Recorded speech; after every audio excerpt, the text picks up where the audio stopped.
Hey everyone, welcome to the channel. Tonight we're taking a ride down the winding back roads of the Appalachian Mountains with 12 true road trip horror stories. Encounters that prove sometimes the scariest part of the journey isn't the destination, it's the road itself. Before we dive in, let me know. Where are you watching from? And what time is it for you? Now, let's step into the darkness together. Story number 1. I didn't talk about this for a long time. Not because I was afraid, but because I didn't think anyone would believe me.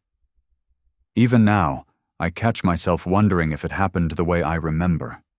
If maybe my mind filled in gaps with things I picked up later. But no, I was there. I saw it. I lived through it. And every time I think back, the same tightness grips my chest, like I'm still in that place, surrounded by the silence that followed. It was 1951. I had only been in the village for a little over a year. I'd taken a job at the local school in Tuscany, teaching literature to children who were mostly sons and daughters of farmers. I'd come from the city, hoping the countryside would offer some peace after a series of disappointments. I didn't expect to stay long, just long enough to find my footing again. The village was small, the kind of place where everyone knew each other's business before noon. The mayor, Pietro, was an aging man with a booming voice and a fondness for grappa. He made it clear from the beginning that tradition came first in that town. Outsiders were welcome so long as they didn't ask too many questions. The first child went missing in early June. A quiet girl named Sophia, who never caused trouble, and always stayed behind after class to tidy up the books.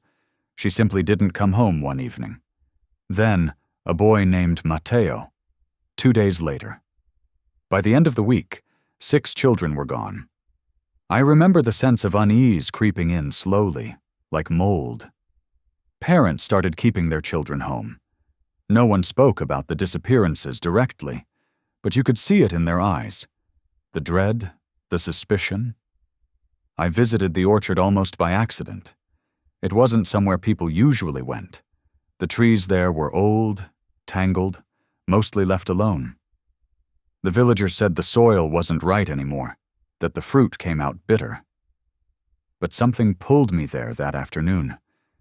Maybe just a desire to be alone and away from the heaviness that had settled over the school. That's when I saw him. Luca. He was sitting beneath one of the gnarled trees, arms wrapped around his knees, his shirt torn and streaked with dirt. At first, I didn't realize what I was looking at. I thought maybe he was just hurt. Then he turned toward me, and I saw the black thread. Crude stitches crossed his lips, holding them tightly shut. His eyes were wide, blank. He didn't cry, didn't flinch. Just sat there staring past me. I screamed. I remember that much. I ran to him, tried to check his wounds, but he flinched away from my touch. I wanted to call for help, but my voice caught in my throat. Eventually, I managed to get him back to the village, half carrying, half coaxing him along. The doctor looked pale after examining him. It was done carefully, he said, too carefully for a child to do to himself. Luca wouldn't write, wouldn't respond to anything, not even his parents. He just stared. At nothing. Or maybe at something only he could see. When I visited him the next day, I brought a sketch pad, hoping he might draw something. He took it slowly, then began to sketch. Not people, not places. Just symbols, circles inside triangles, spindly trees with human-like roots, rows of eyes without pupils, each one more frantic than the last. I showed the drawings to Pietro. He waved them away, said the boy had been through something traumatic, that he'd recover in time. I asked about the orchard. He paused, just for a second. Then he said, "There's nothing there."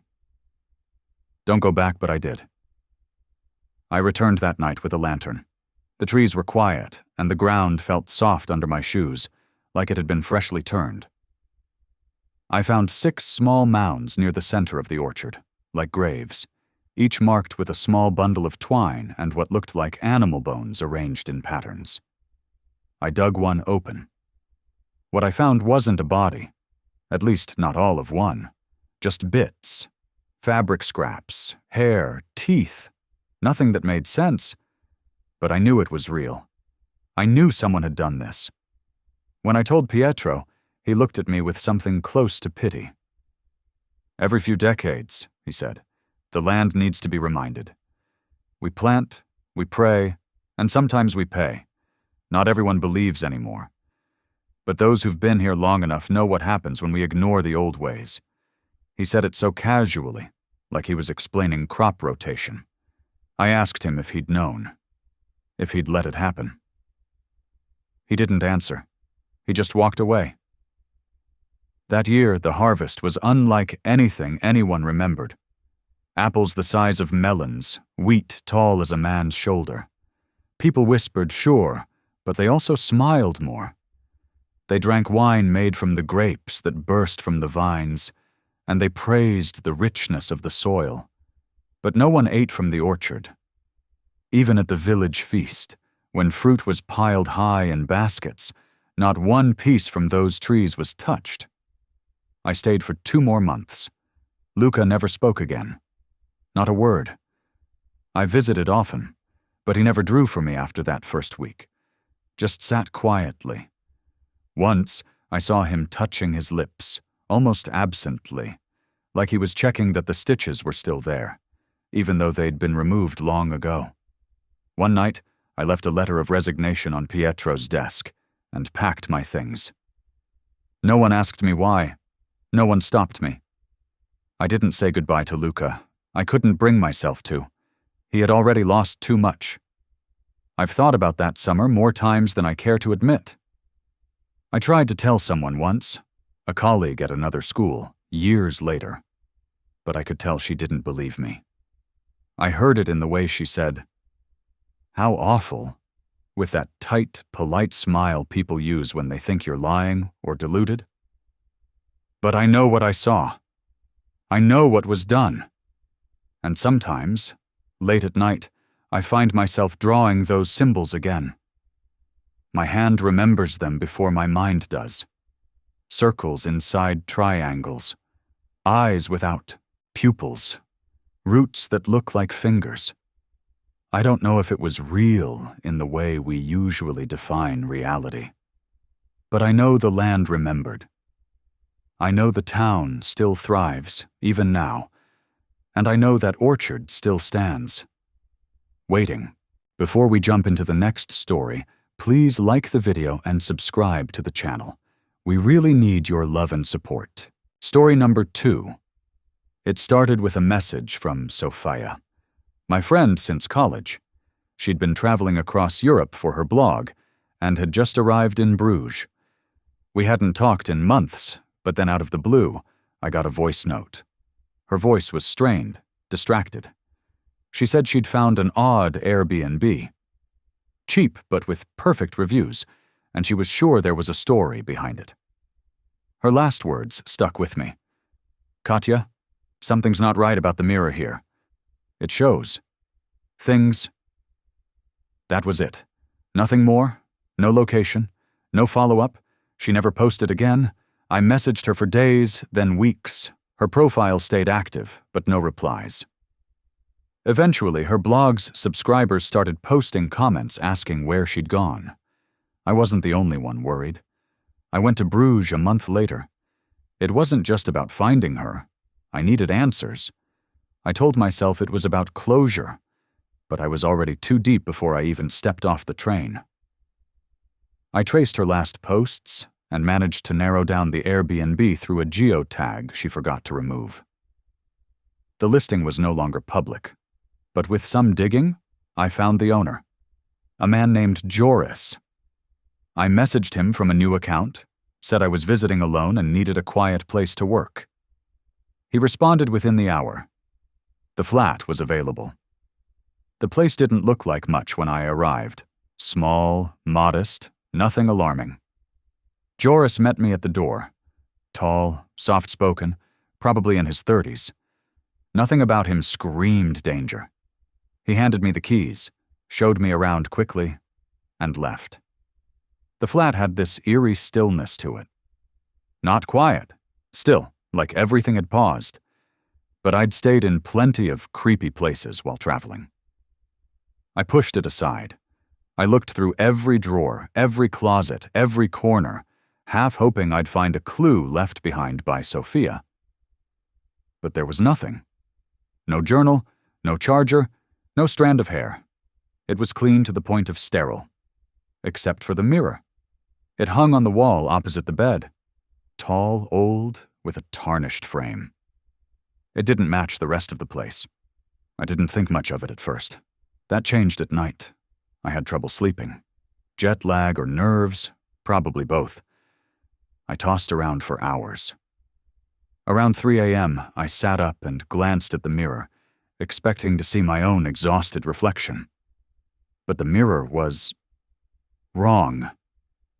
I could see myself, but behind me, there was someone else. A woman. She was blurry, like she was underwater. Her face was twisted with grief, hands reaching out like she was trapped behind the glass. I turned around, heart in my throat. Nothing there. I looked back at the mirror. It was just me now, alone. I didn't sleep at all that night. In the morning, I convinced myself it was sleep deprivation, maybe even a waking dream. I left the flat and wandered the city for hours trying to calm myself. I debated leaving. But something about Sophia's message kept me rooted there. I needed to understand what she saw. The next night. I waited until dark. I sat in front of the mirror, phone in hand, recording. Nothing happened for hours. I was about to give up when the surface began to shift, like a shimmer, subtle but unmistakable. Then it showed someone else. It was my father. He died when I was 17. I remember the hospital bed, the tubes, the way his eyes dimmed just before the flatline. But in the mirror, he looked alive. Older, as if he'd aged with me. He was smiling. He raised his hand slowly and touched the inside of the glass. My heart raced. I reached out too, and when my fingers met the surface, it was ice cold. Not the usual chill of glass, but something deeper. Numbing. I jerked back. The image vanished. I left the flat the next day. I told myself I was done. But of course, I wasn't. I contacted someone I met on a forum a while ago, Michael, a tech guy who helped investigate strange events. He was skeptical but curious. I didn't tell him everything, just enough to get him interested. He flew in the next week. We rented the flat again using Michael's info. Joris didn't ask any questions. This time Michael brought equipment, motion sensors, hidden cameras, even a thermal device. We set it all up facing the mirror. I stayed in another hotel and only visited during the day. The first 2 nights, nothing happened. On the third, I got a call from Michael at 2:17 a.m. I missed it. When I called back, no answer. I rushed to the flat. The door was unlocked. The equipment was still there, untouched, but Michael wasn't. I called the police. They searched, questioned me, and left with more confusion than answers. No signs of struggle, no traces of Michael, just gone. The footage from the hidden camera was still running. I watched it over and over, and I wish I never had. At 2:13 a.m., Michael sat in front of the mirror. He looked bored, half asleep. Then he froze. His head tilted slowly to the left, like he heard something. He turned to face the mirror, and his expression changed. Horror. Then awe. He stood, approached the mirror, touched it. A crackle of static burst through the audio, and the video glitched. Then it showed him standing, but his reflection was screaming. Then it wasn't a reflection anymore. The mirror showed him convulsing, blood seeping from his eyes, his mouth open in a silent scream. But in the real room, he stood perfectly still. Then he dropped. The video timestamp continued, but he never moved again, and yet there was no body. I showed it to the police. They dismissed it as a hoax, said he probably left on his own. They didn't even take the footage. I was on my own again. The listing vanished the next day. The flat was emptied when I returned. No mirror. No Joris. The address didn't even show up on Google Maps anymore, like it had been scrubbed. Sophia never resurfaced. Neither did Michael. I went home. I tried to move on. For months, I told myself it was trauma, that my mind twisted what I saw, went to therapy. I journaled. I got better. Then, weeks later, I saw it. In a thrift store window downtown, a mirror. Old, tarnished, tall. The same one. I felt it before I saw it, like a hand tightening around my lungs. I walked in, heart hammering. The clerk didn't know where it came from, said someone dropped it off anonymously. I stood in front of it. My reflection stared back. But it wasn't just me. Sophia stood behind me. No smile, no sound, just wide, tear-filled eyes. Her lips moved like she was trying to speak, but no words came. Then Michael appeared beside her. Then my father. Then people I didn't recognize. Dozens of them, all watching me. I ran. I didn't look back. I came back the next day, ready to destroy it. But the mirror was gone. The clerk didn't know who took it. I didn't sleep that night. I haven't really slept since. I moved cities, deleted all my old accounts, stopped writing. But I still see it, in dreams, in shop windows, sometimes just in the corner of my eye. The mirror isn't just a window, it's a door. And once you've looked through it, something looks back. So if you ever see a listing that's too good to be true, with perfect reviews and no recent checkouts, walk away. Don't open the door. Don't look in the mirror. Because if you do, you might see someone you love, and you'll never see yourself again. Story number 3. I still don't know if putting all of this down is a good idea. Even now, thinking back on that week in 1983 makes my stomach twist. Like some part of me is still trapped in that silence. I was 25 back then, working freelance for a local newspaper, chasing stories no one else cared about. Most of the time it was fluff pieces, lost dogs, retirement parties, new shops opening up. But what happened in the Blue Mountains that year was something else entirely. I'm not sure I've ever really recovered from it. Maybe writing it like this will help. Or maybe it'll just dredge it all back up again. It started on a Tuesday morning. There'd been talk around town for weeks about the quarry expanding, deeper drilling, some kind of exploratory shaft being blasted open. I wasn't paying much attention, really. Theo, a rough, stocky man in his late 40s who'd worked the mine most of his life, had mentioned it once when I ran into him at the pub. "They're going too deep," he said, frowning into his beer. "There's something down there that don't want to be found." I remember laughing. He didn't. The explosion came just after 9 a.m. I was at the council office, scribbling down notes for a zoning dispute when the windows shook. Everyone flinched, but no alarms went off, and we figured it was just the blast they'd scheduled. Standard procedure, apparently, but what happened after wasn't standard at all. It was like the sound had been sucked out of the world. I didn't notice it at first. I looked up from my notepad to find the room frozen. People mid-sentence, eyes wide.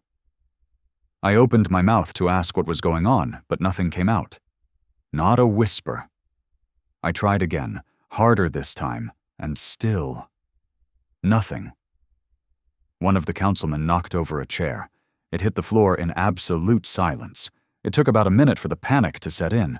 People ran into the street. No horns, no yelling, no footsteps. Just this horrible vacuum, a kind of nothingness that pressed on your skull. It wasn't just speech that vanished. It was every sound. No birds, no wind, no engines. Just silence so dense it felt physical. I sprinted back to the newspaper office, thinking maybe it was just the building, some kind of gas leak or acoustic thing. But the streets were the same. Mimes, all of us, walking with frantic eyes, gesturing wildly, trying to make sense of what had happened. I found Iris outside the clinic, standing beside an overturned wheelchair. She was 19, a trainee nurse with quick hands and sharper instincts than most people twice her age. I tapped her shoulder and she turned, mouth opening in a silent scream when she saw my face. Then she grabbed my wrist and dragged me inside. We spent the next hour writing frantic notes to each other. No one could hear. Not just speech. No internal sounds either. No heartbeat thumps in your ears. No teeth grinding, no coughing. That was the worst part for Iris. She kept tapping her chest, frowning, like her own body had turned traitor.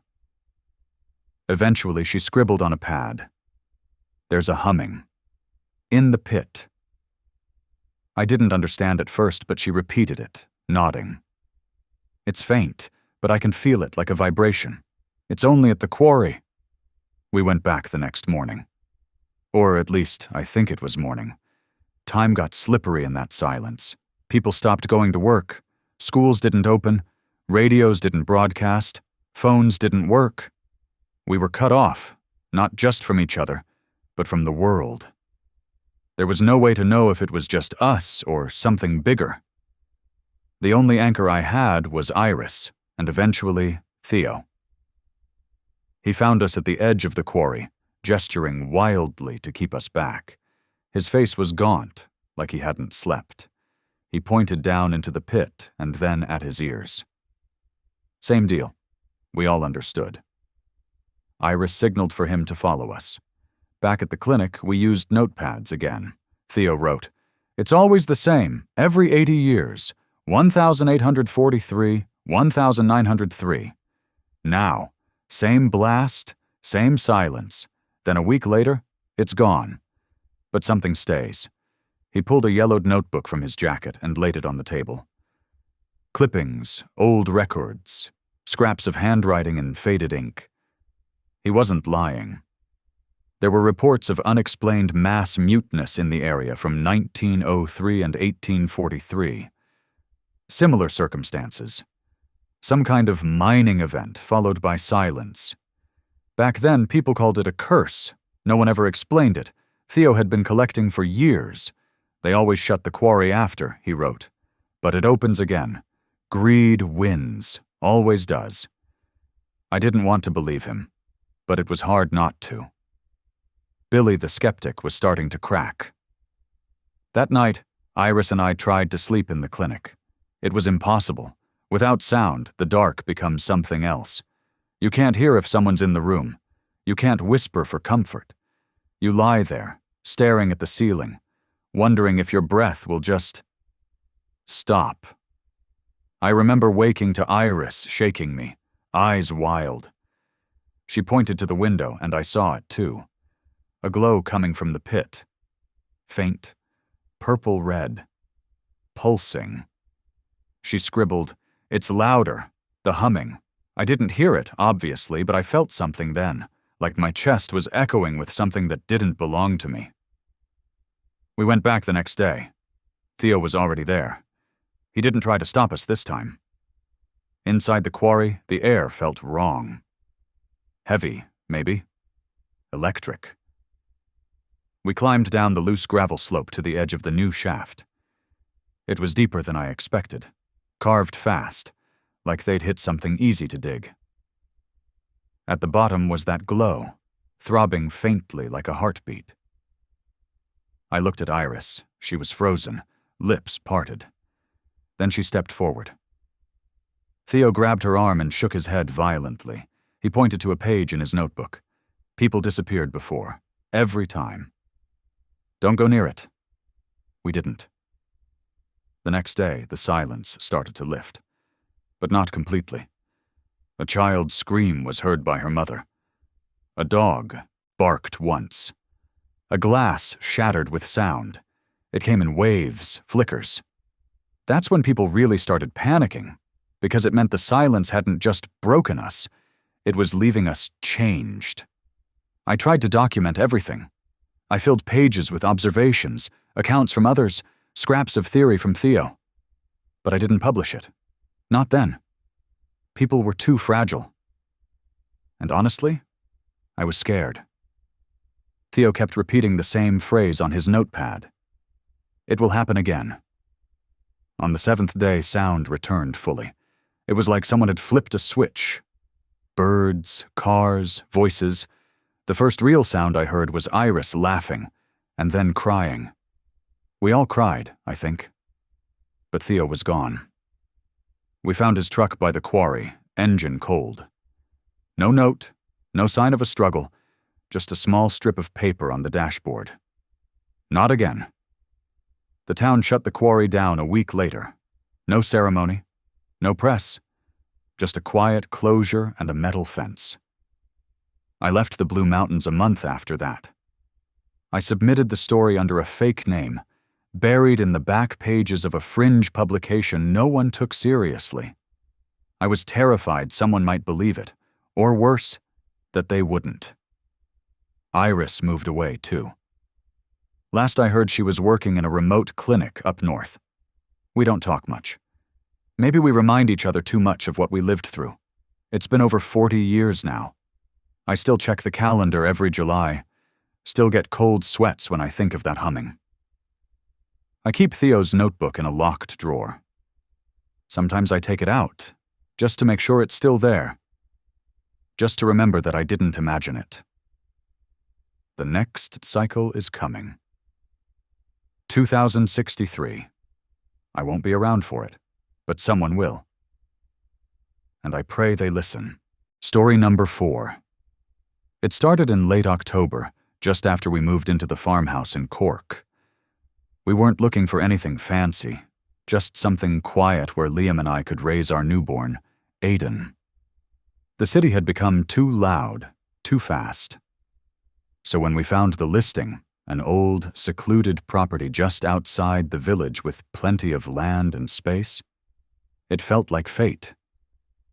The house had stood empty for years, but it was livable, and the price was low enough that we didn't ask too many questions. The first odd thing happened the very next morning. I was in the kitchen, heating milk for Aiden, when I noticed smears on the inside of the front window. I walked closer, assuming it was something I missed during cleaning, but when I leaned in, my stomach dropped. They were handprints, small ones. Muddy. They were pressed from the inside, not outside like you'd expect. Liam thought I was just tired. "It's probably from us moving in yesterday," he said, kissing my forehead. "We tracked a lot of mud through the place." I wanted to believe him, so I let it go. I cleaned the window and carried on. But the next morning, they were back. Same size, same place. Aiden had barely started crawling. He couldn't even stand yet, let alone reach that high. Liam checked the locks, the windows, even the attic. Nothing. Everything was sealed tight. By the third morning, we stopped pretending it was nothing. The handprints kept reappearing, and only ever on that one window. We tried cleaning it with bleach, covering it with a blanket, even nailing plywood over it. Still, every morning, the muddy little prints returned. Always clean, always fresh. That week, Aiden's behavior began to shift. At first, it was subtle. He'd stare at corners for long stretches or laugh at nothing. Then came the nights. He'd wake up crying, screaming sometimes, but never like a normal baby's cry. It sounded confused, not afraid, but as if he was trying to warn us or call out to something. I barely slept. Liam tried to stay grounded, but I could see it was getting to him too. Then the power outages started. The first was on a Tuesday night. We were putting Aiden to sleep when the lights snapped off. Everything, TV, lamps, the baby monitor, all went black. Liam went out to check the fuse box while I held Aiden, rocking him in the dark. He was stiff in my arms, rigid, like he was listening for something. The lights came back after a few minutes, and I exhaled, thinking it was just the wiring. But the next night, it happened again. This time for longer. The night after that, even longer. We called an electrician, but he couldn't find anything wrong. "Old house. Maybe mice chewed some lines," he offered. But we knew better. On the fourth night, it escalated. Aiden wouldn't stop crying. He cried so hard he went hoarse, his face blotchy, tears streaming down, his little fists clenched tight. Nothing soothed him. Not milk, not rocking, not even Liam singing to him, which usually calmed him instantly. Then the power went out again. Pitch black, no hum of appliances, no baby monitor static. Just silence. I reached for Liam, and he grabbed my hand. "Stay here."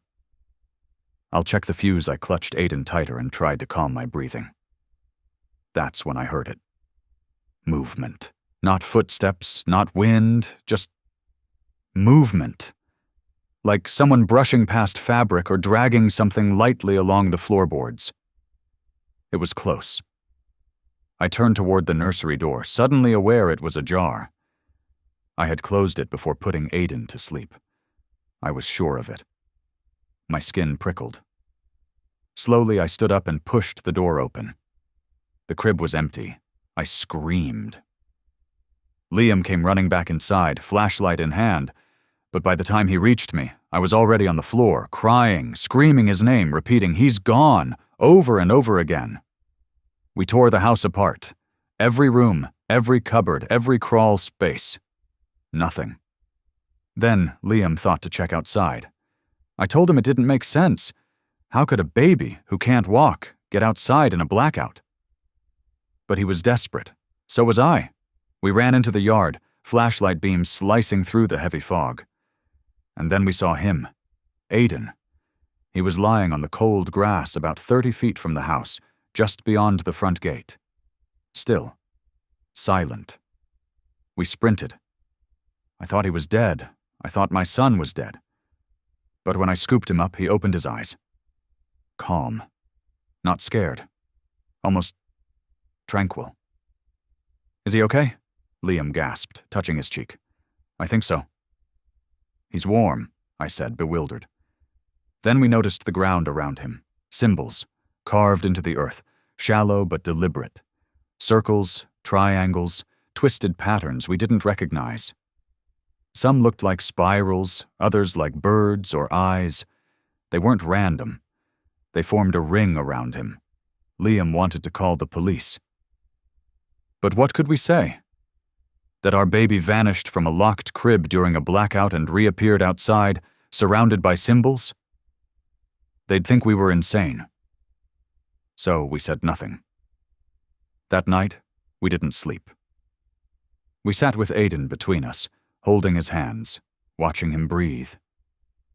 In the morning, the handprints were gone. Not just cleaned, gone, like they were never there. The window was spotless. So were the walls. So was the nursery. No mud, no symbols, nothing. We took Aiden to the doctor that afternoon. No injuries, no signs of exposure. The pediatrician said he was perfectly healthy. For a while, we tried to convince ourselves it was over. We made plans to sell the house, to leave. But something shifted in Aiden.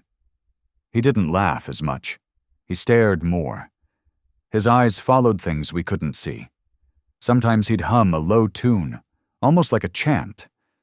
It didn't sound like anything we'd taught him. One night, I woke up to find him standing in his crib, not crying, just staring out the window. It wasn't the handprint window. It was the one facing the yard. I walked over, pulled him gently into my arms, and whispered, "What are you looking at, love?"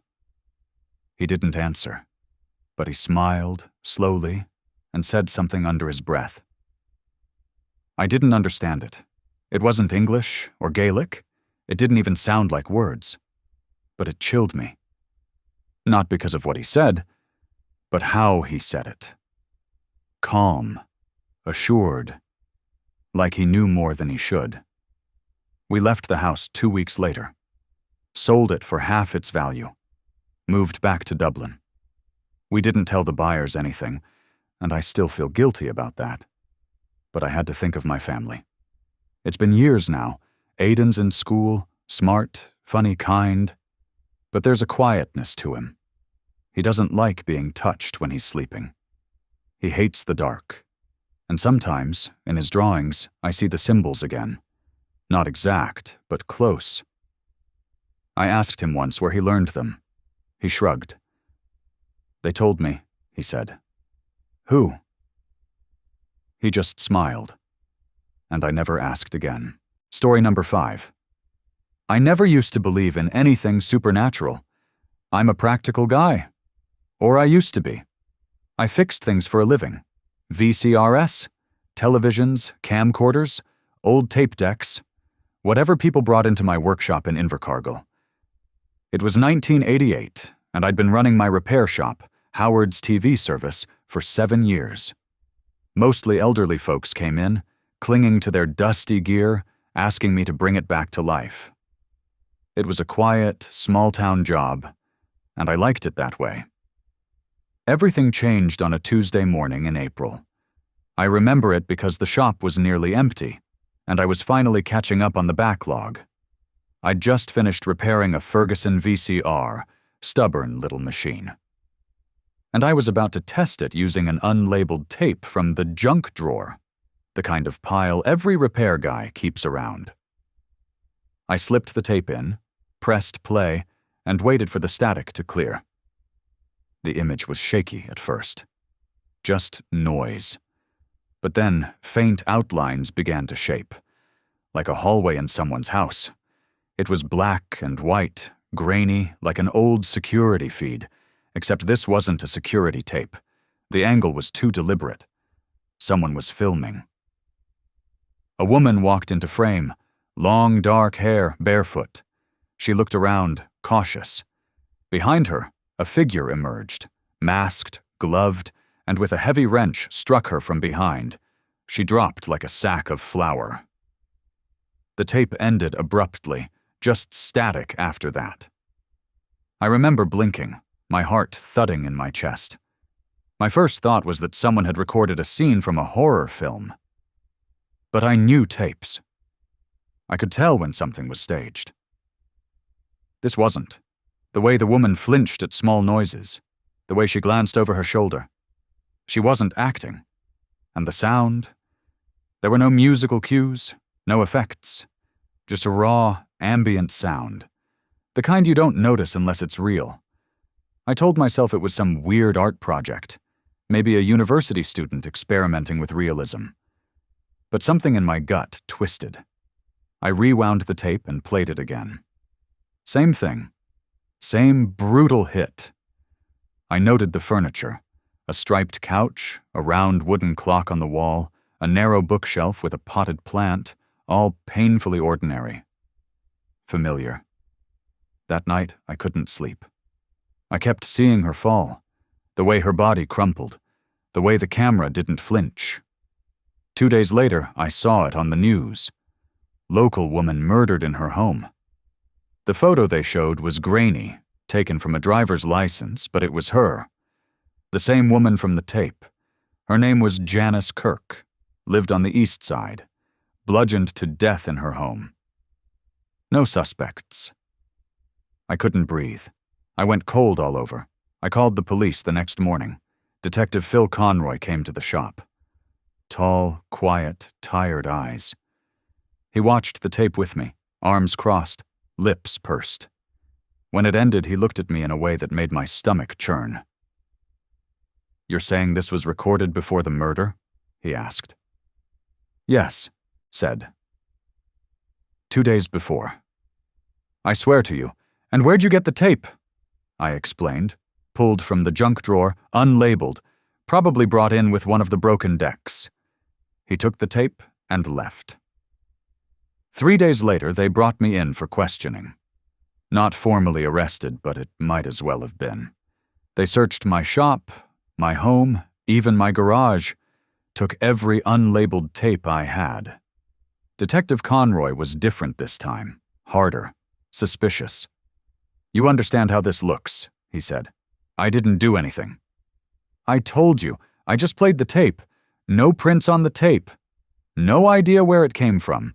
You conveniently find a video of a murder before it happens. You see the problem? I did. But I couldn't explain it. I knew how impossible it sounded. I was let go after 12 hours, but something had shifted. My reputation, for one. Customers stopped coming in. Whispers spread. People thought I was involved. But then a week later, it happened again. I was cleaning out the back shelf, trying to distract myself, when I found another unlabeled VHS. This one was in a red case. I don't use red cases. Never have. It was sitting on top of a stack I know I'd already gone through. I stared at it for a full minute before picking it up. My hands were shaking. I should have burned it, thrown it out, smashed it, but I didn't. I loaded it into the VCR. This time the footage was inside a convenience store. Late at night. A young man stocking shelves. A bell chimes as someone enters, the camera zooming in slowly from outside the window. The man never sees it coming. A gunshot through the glass. He drops, twitching. The date on the clock behind him read April 23rd, 1988. It was April 22nd. I called the police again. Conroy came back, this time with a second detective. They watched the tape silently. I could feel their eyes on me, not the screen. We'll look into it, he said. No, thank you. No apology. That night, the shooting happened. Corner of Leith and Tay. Same store, same guy, same time. No camera angle matched what was on the tape, because the tape had been filmed from outside. The killer hadn't just recorded it. He'd planned it. Now they weren't questioning me. They were watching me. I saw an unmarked car parked near my house at night. I got stopped twice in 1 week just walking to the store. Then the letters started coming. The first one was simple. Typed, no return address. How many more will you watch die? It read. The second one came a day later. Stop watching. Or start choosing. I stopped sleeping. I drank too much. I thought I was going crazy. My hands would shake just touching a tape. But I couldn't throw them out. What if someone else died? What if I could stop it? I tried turning them over without watching. Gave one to Conroy unopened. 2 days later, a woman was found strangled in a hotel. Same room from the tape. I tried tracking where the tapes were coming from. Every time, they just appeared. In my shop, on my doorstep. Once, in my fridge. The sick bastard was watching me. Maybe had been for weeks. The next tape changed everything. This one was different. The label had a date written on it. May 4th, 1988. That was my birthday. My hands went cold. I pressed play. The footage was of my shop, my desk. Me, sitting right there, sipping coffee, fixing a remote. A customer walks in, a man I didn't recognize, and starts talking. I get up. He pulls something from his coat. A knife. He stabs me. Once, twice, again, I drop. The tape ended there. I couldn't speak. Couldn't move. I replayed it. It was my voice, my posture, same cup I was holding that morning. I didn't call the police. Not this time. I closed the shop early, locked everything, and went home. I stayed up all night, every light on, watching the window. Nothing happened. The next day, I didn't go to work. May 4th came. I sat at home, phone in hand, heart pounding every second. Noon passed, then 2 p.m., then 5. At 7:13 p.m., the front door handle rattled. I had locked it. Deadbolt 2. I froze. The knock came next. 3 times. Then silence. I crept to the door, kitchen knife in hand, peered through the peephole. A man stood there, same jacket, same posture. He looked up and stared directly at the peephole, like he knew I was there. I didn't breathe. He turned and walked away. I called Conroy, told him everything. This time I begged. "Someone is playing with me," I said. "He's going to kill someone, maybe me." They put a unit outside my house for 3 days. Nothing happened, but the tapes kept coming. Each one was worse. A child drowned in a bathtub, a man set on fire in a warehouse, a woman pushed in front of a train. I watched them all, hoping for clues, signs, anything. But every time I gave them to the police, the crimes still happened. One day, Conroy finally asked me the question I'd been dreading. "What if you're not watching them because they happen? What if they happen because you watch them?" I didn't answer. I didn't know how. That night, I got the final tape. No label, just blank. I put it in, feeling like I was about to vomit. Static. Then, me, sitting in a chair, watching a TV. On the screen, another tape, another murder. I watched myself watch. The camera panned behind me. Someone was standing there. A hand reached out. The screen went black. I smashed the tape, burned the pieces, every tape, every case. I closed the shop the next day, left town, moved north. Changed my name. That was over 30 years ago. I've never fixed another VCR, never touched another tape. Sometimes I still hear static when everything's quiet. Like someone's pressing play, like they're still watching.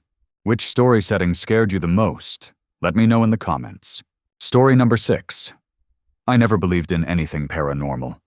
Ghosts, curses, time slips, all that felt like nonsense people told to entertain themselves.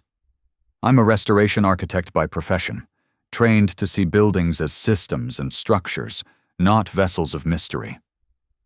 That belief held firm until the summer of 2016, when I took a freelance contract to oversee a historical renovation in La Rochelle, France. It changed everything I thought I understood about the world. The job was simple enough. A boutique hotel, closed since the early 2000s, was being restored to its 1930s Art Deco charm. The place had good bones but needed everything redone. Wiring, plumbing, load-bearing reinforcements. My job was to inspect the building for structural integrity and guide the contractor team through preservation decisions. I arrived in mid-July, the town basking in the kind of quiet that comes from a place both beautiful and a little forgotten.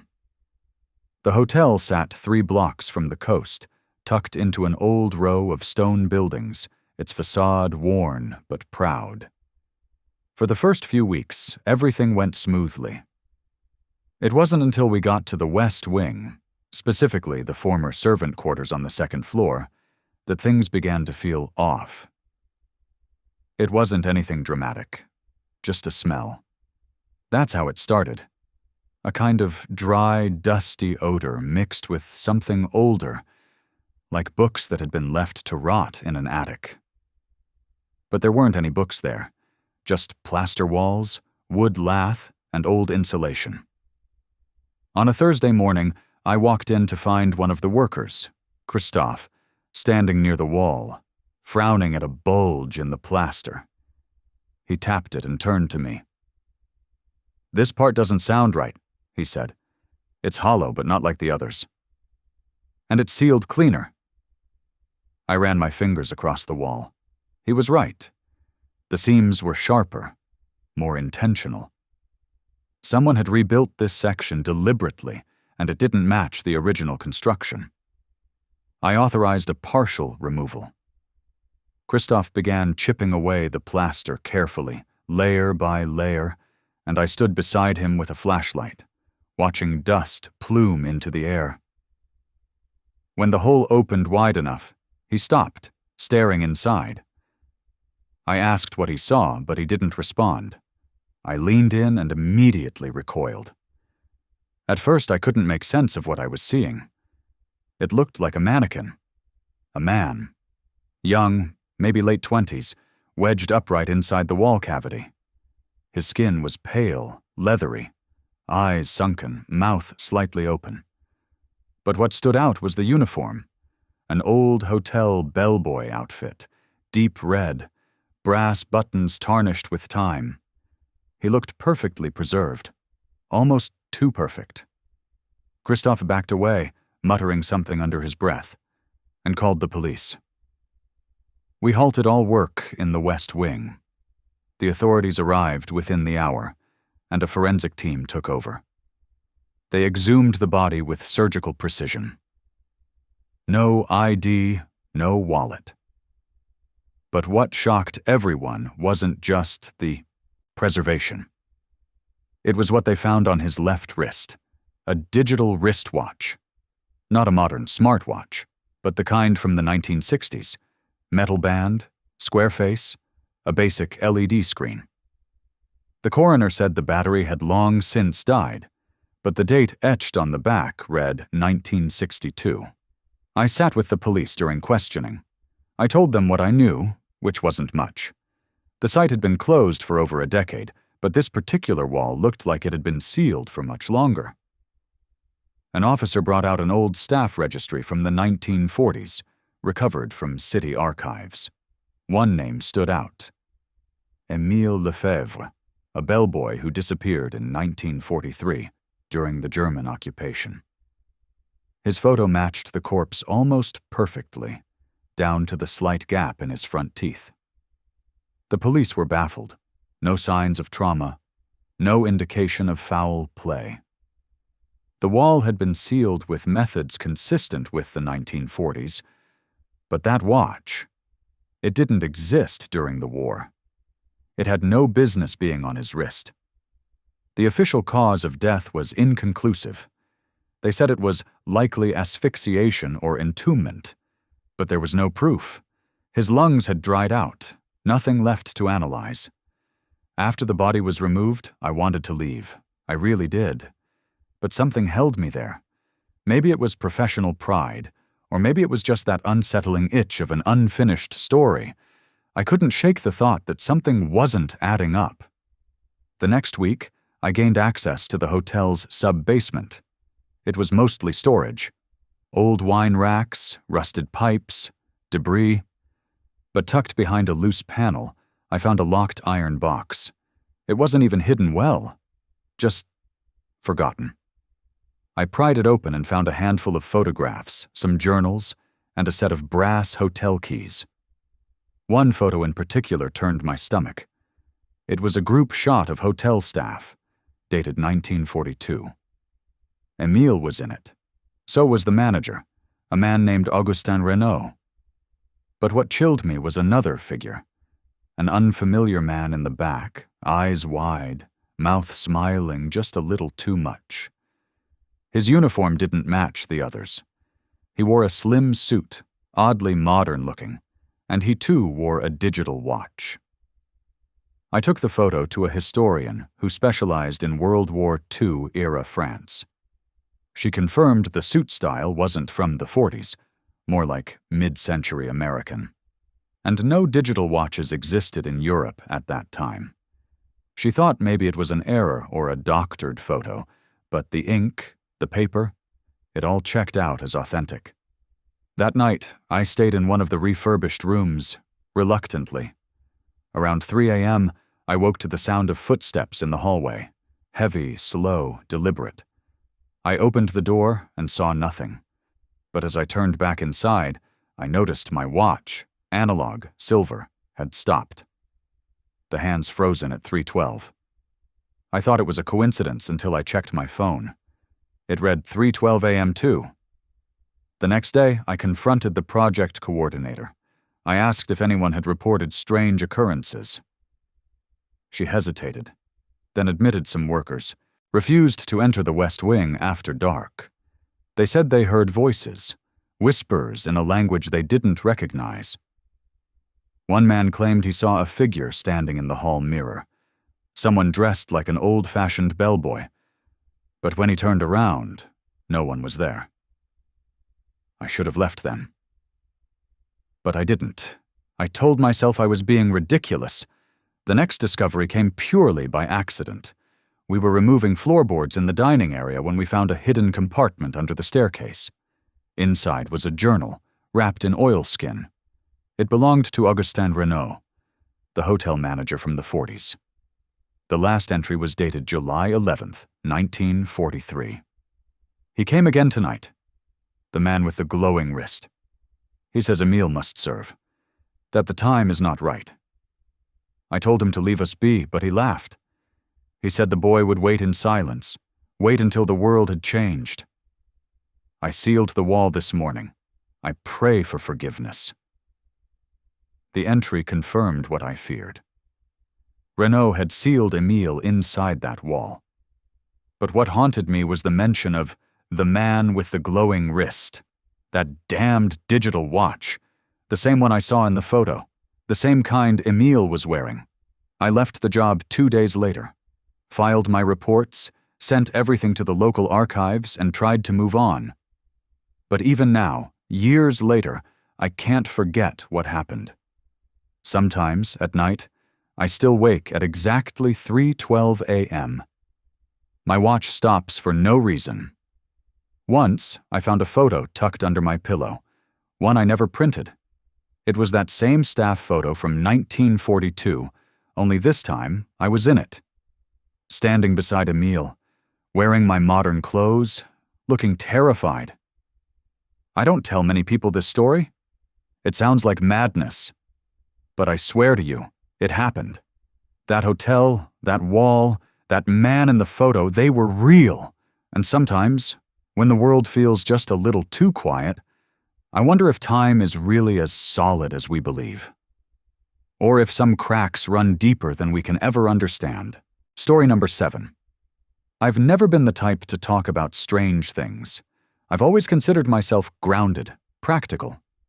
Working in a small-town library doesn't exactly expose you to the bizarre. I liked it that way. Quiet days, familiar faces, the rustle of pages, and the scent of aging paper. It was in 1990, I was 43 at the time, managing the municipal library in Lucca, Italy. The building was old, a converted convent tucked away on a side street. Most evenings, I closed up alone. I never minded. That library felt more like home than my actual apartment did. It started with a return. A book left in the return bin one Thursday morning. I remember it clearly because it was a title we didn't carry. Le Lettre Perdute, an obscure novel I hadn't seen before. I pulled it out, flipped through the pages curiously, assuming someone had returned it by mistake. But tucked inside, on page 74, was a folded sheet of paper. It was handwritten, the ink smudged slightly, as if the writer had a heavy hand. I opened it, not thinking much of it, until my stomach tightened. It was mine. Not just the handwriting, the words. It was a passage from a journal entry I'd written weeks ago, word for word, about the man I'd seen twice at the corner cafe, the one who always stared too long but never spoke. I'd written about how he made me feel. Exposed, like a picture in a frame without glass. I had written that entry on a Thursday night, alone in my flat, and never shared it with anyone. I stared at the note, my breath short. Maybe I was mistaken. Maybe I had written something similar before, and forgotten. I tried to laugh it off. I threw the note away, shelved the book behind the desk, and decided not to think about it. But the next week, it happened again. Different book. This one, a children's hardcover, La storia di una gabbianella. It wasn't due for another month, yet there it was in the bin, with another piece of paper, folded and crisp. I opened it with shaking hands. Another journal entry. Mine. This one more recent. I had written it just days before, about my mother, how she used to brush my hair while humming an old lullaby, how I hadn't remembered her voice until I dreamed of it. This wasn't just coincidence. These were mine. I searched my apartment that night, checking locks, drawers, cabinets. My journal had always been kept in the bottom of my bedroom armoire, tucked beneath linens. It wasn't there. Not stolen, just gone. As if it had simply vanished. I changed the locks the next day. The following week, a third book arrived. I didn't even open it right away. I just stared at it on the desk. A novel with a cracked spine and a dog-eared cover, its title smudged. My hands trembled when I opened it. There it was, between the pages. Folded.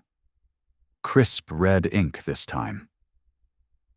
Your hair smells like mint, the way it used to when you stayed out late and tried to cover the wine.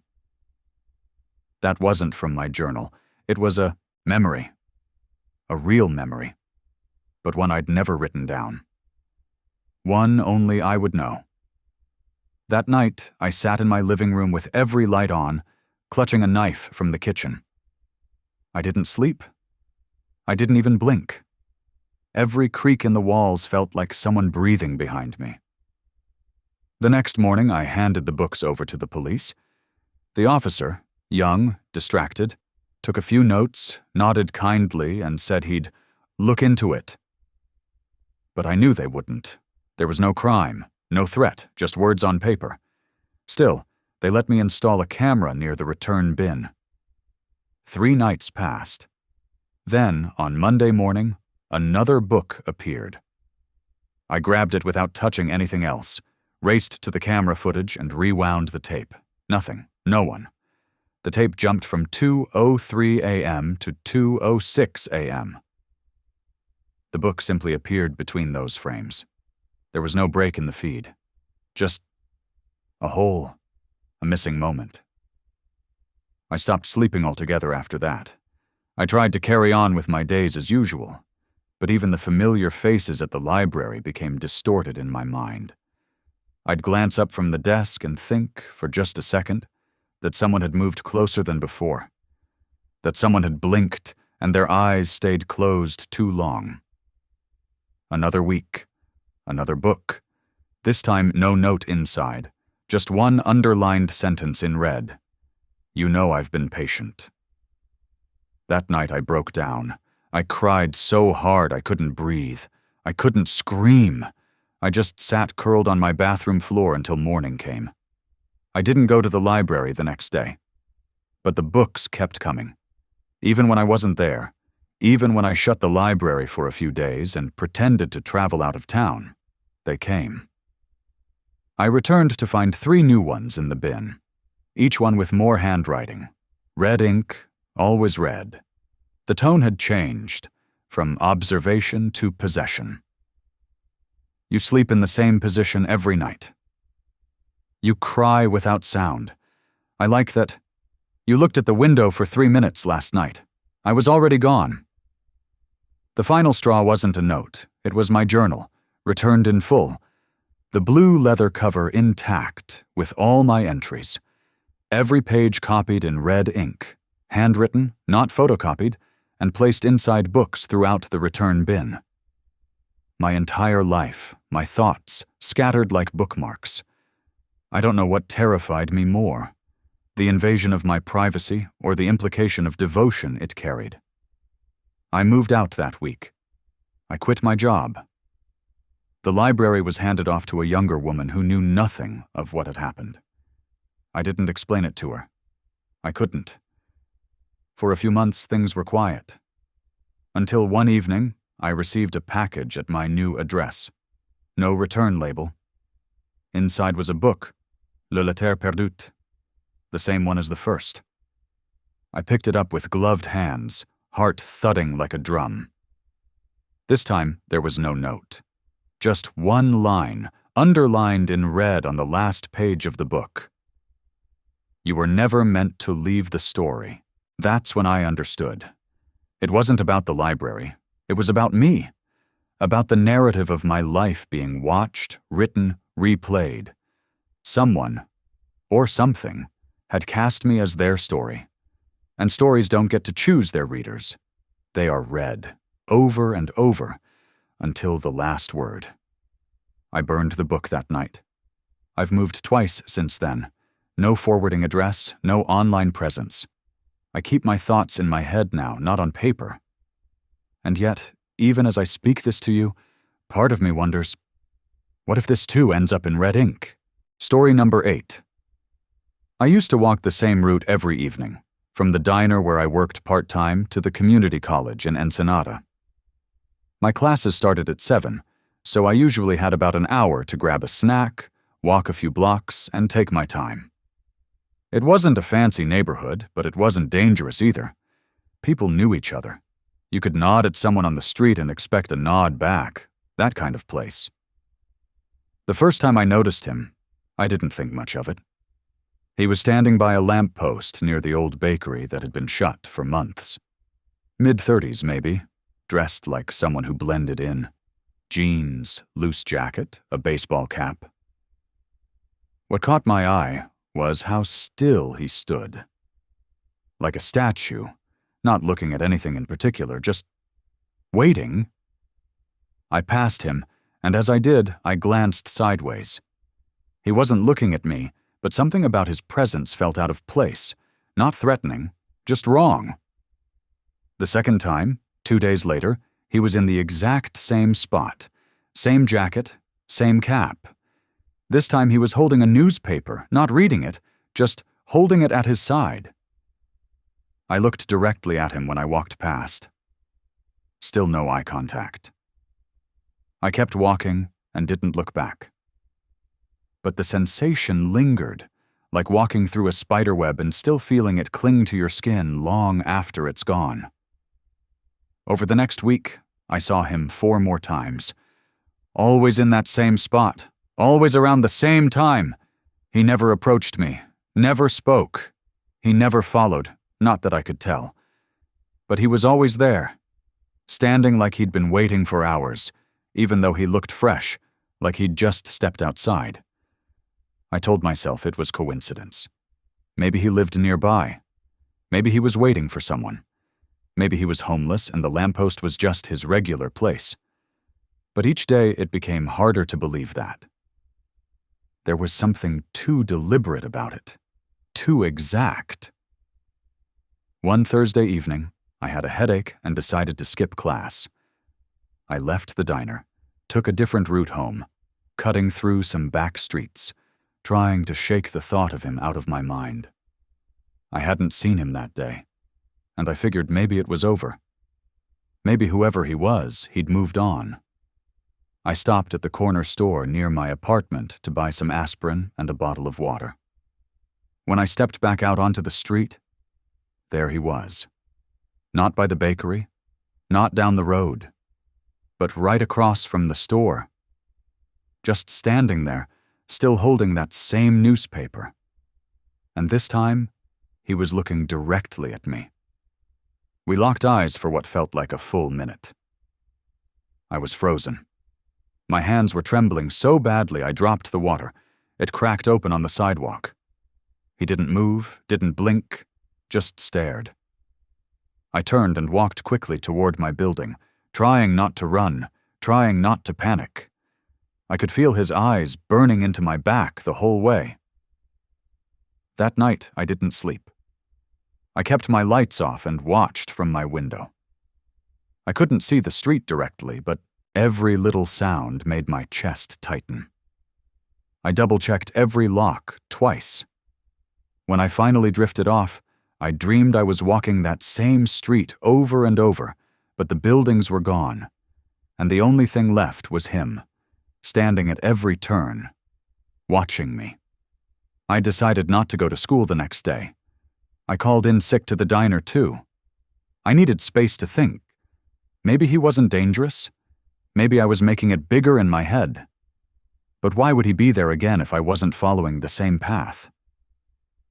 Around noon, I worked up the nerve to go outside. I kept to crowded areas, stayed in the market lanes, always looking around. No sign of him. That helped a little. I went back home before dark, but when I checked my mailbox on the way in, there was something unusual inside. A folded piece of newspaper. It wasn't addressed. No markings. Just a single sheet torn from the classifieds. I unfolded it. There was a photo printed in the center, low resolution, grainy, probably from a security camera. But it was me. Me, walking down the street from a few days ago, my backpack slung over my shoulder. The timestamp was from the night I had skipped class. I dropped it, ran upstairs, locked everything again. My breath wouldn't even come out properly. I felt like my ribs were closing in. This wasn't paranoia anymore. Someone was tracking me, documenting me. I thought about going to the police, but what would I even say? That a man had been standing on a corner? That he never spoke, never touched me? That someone had put a paper in my mailbox? It wasn't enough. I didn't have a name. I didn't even know if he lived in Ensenada. But deep down, I knew if I waited, I'd get more. Saturday night, I made a decision. I was going to confront him. I had my friend Carla on speed dial, and I asked her to stay on the phone while I walked to the spot. I didn't tell her everything, just enough to make her stay with me. He was there, same spot, same jacket. This time the newspaper was folded under his arm, and he was smoking. I walked up slowly. Carla was whispering in my ear, "Be careful, please, just be careful." But I had to know. I stopped a few feet away and said, "Why are you following me?" He looked at me like I had spoken in another language. His expression didn't change, not surprised, not angry, just blank. Then, slowly, he pulled the newspaper from under his arm and held it out. I took it. It was the same sheet, the same image. But this time, another photo had been added next to mine. A blurry picture of my apartment door. My apartment, from the hallway. That meant he had been inside the building. I backed away, heart hammering in my chest. "Who are you?" I asked. He didn't answer. I started to turn when he finally said something. Not loud, just clear enough. "You left early on Thursday." Why? My whole body went cold. I didn't respond. I just walked away fast. Carla was screaming on the phone, asking what was happening. I hung up. I didn't want anyone hearing what came next. Back at home, I blocked the door with the kitchen table, slept with the lights on. Every creak of the building made me flinch.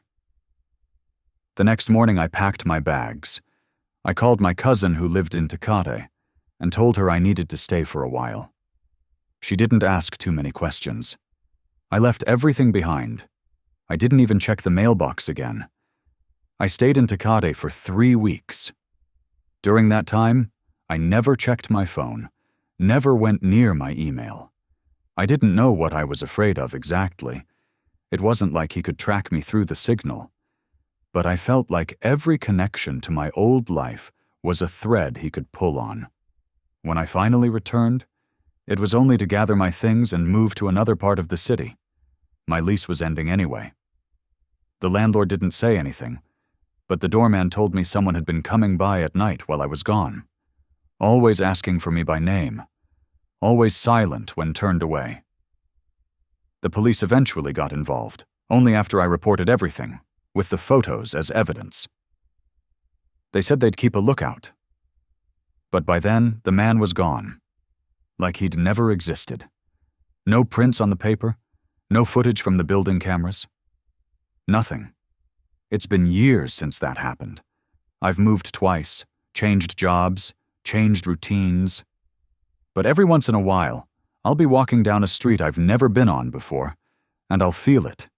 That same sensation, like someone's watching from just around the corner.